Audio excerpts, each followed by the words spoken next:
Hello दोस्तों, स्वागत है आपका हमारी इस नई वीडियो में। आप देख रहे हैं आपका अपना यूट्यूब चैनल अप्रेंटिसशिप गाइड, जिसमें है ऑल अबाउट अप्रेंटिसशिप ट्रेनिंग।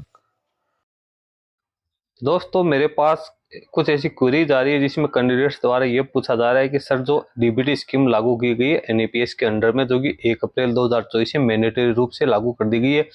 तो इसमें जो कैंडिडेट को डीबीटी का पेमेंट का लाभ लेने के लिए जो बैंक अकाउंट है वो आधार से सीडेड करवाना जरूरी है या नहीं है। यानी सभी प्रकार के जो कैंडिडेट्स है उनके लिए ये लागू किया गया है, या सिर्फ जो ऐसे कैंडिडेट जो कि सिर्फ डीबीटी का लाभ लेने जा रहे हैं उन्हीं कैंडिडेट्स के लिए ये स्कीम लागू की गई। तो दोस्तों इस वीडियो को आप ध्यान से देखिए, इसमें वो सारी चीज आपको बताने वाला हूं। दोस्तों एमएससीडी की ओर से रिसेंटली एक गाइडलाइन जारी की गई जिसमें उन्होंने क्लियर किया है कि कोई भी ऐसी एस्टेब्लिशमेंट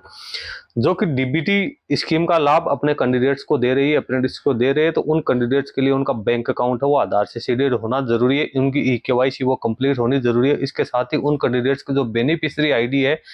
वो भी है ना क्रिएट होनी जरूरी है, तभी कैंडिडेट्स को डीबीटी का पेमेंट मिलेगा। इसके लिए सबसे कंपलसरी चीज ये है, ये सभी कैंडिडेट्स को भी ध्यान में रखना है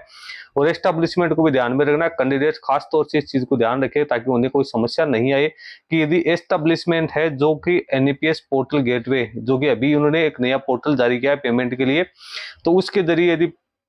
पेड करती है स्टाइपेंड का पेमेंट, तो ही कैंडिडेट्स को इसका जो 25% शेयर यानी 1500 रुपए हमें मिलेंगे। यदि एस्टेब्लिशमेंट वो किसी आरटीजीएस, नेफ्ट या अदर किसी मोड में कैंडिडेट को पेमेंट करती है, यानी ये कहें कि एनईपीएस पोर्टल गेटवे का यूज नहीं करके अदर कोई पोर्टल का यूज करके पेमेंट करती है, तो कैंडिडेट को इसका लाभ नहीं मिलेगा, डीबीटी के 1500 रुपए नहीं मिलेंगे। तो कैंडिडेट को यदि इस प्रकार का पेमेंट कोई एस्टेब्लिशमेंट दे रही है तो कैंडिडेट अपने एस्टेब्लिशमेंट को जाके कह सकता है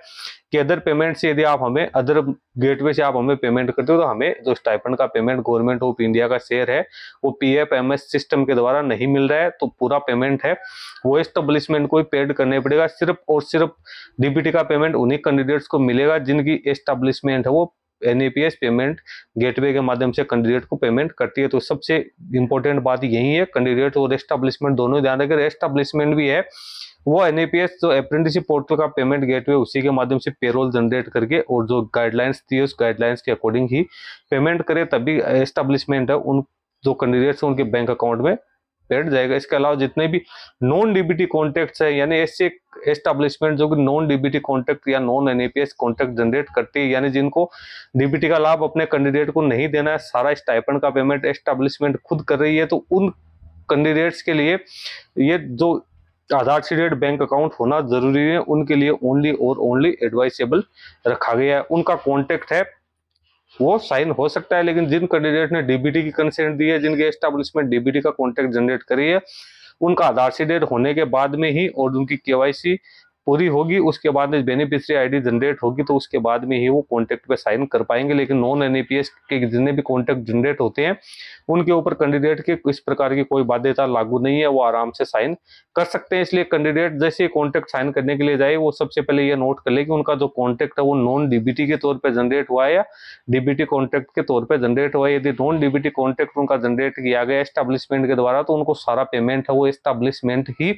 हर महीने पेड करेगी, उन्हें साइन करने में कोई दिक्कत नहीं। उनका यदि बैंक अकाउंट आधार से सीडेड नहीं है तो भी कोई दिक्कत नहीं है, उनको उनकी जो एस्टेब्लिशमेंट है चाहे नेफ्ट के थ्रू पेमेंट करे, चाहे आरटीजीएस के थ्रू पेमेंट करे, चाहे चेक के माध्यम से पेड करे, उसको कोई फर्क नहीं पड़ेगा। लेकिन जो डीबीटी कॉन्टेक्ट है उन कैंडिडेट्स के लिए अनिवार्य शर्त रखी गई है। तो यहाँ पे मैंने आपके दोनों डाउट्स है वो क्लियर कर दिए हैं। ये जो कैंडिडेट नॉन डीबीटी के जितने कॉन्टेक्ट है उनके लिए तो ये ऑप्शनल रखा गया, डीबीटी के जितने कॉन्टेक्ट है उनके लिए कंपलसरी रखा गया, तो उनको अपनी ईकेवाईसी कंप्लीट करके अपनी बेनिफिशियरी आईडी क्रिएट करनी जरूरी है, तभी वो साइन कर पाएंगे। बाकी के जो अदर एस्टेब्लिशमेंट, खास तौर से जितने भी गवर्नमेंट एस्टेब्लिशमेंट है, सेमी गवर्नमेंट है, या स्टेट गवर्नमेंट के डिपार्टमेंट है, या पब्लिक सेक्टर के जो एंटरप्राइजेज है, उनको एनईपीएस की स्कीम के अंडर में जो डीबीटी का लाभ है नहीं दिया जा रहा है, तो उनको सारा पेमेंट है उनके एस्टेब्लिशमेंट ही करेगी। तो इस प्रकार के जितने भी एस्टेब्लिशमेंट में कैंडिडेट है वो कॉन्टेक्ट जनरेट हो रहे हैं, तो उन पे बिना किसी परेशानी के कैंडिडेट है वो साइन कर सकते हैं, उनके लिए आधार सीडिंग होनी जरूरी नहीं है। तो दोस्तों इस वीडियो में इतना ही। ये वीडियो हो सकता है आपके लिए काफी हेल्पफुल हो, तो इस वीडियो में इतना ही। वीडियो अच्छा लगे लाइक शेयर करना, कोई क्वेरी हो कमेंट करके बताना। धन्यवाद।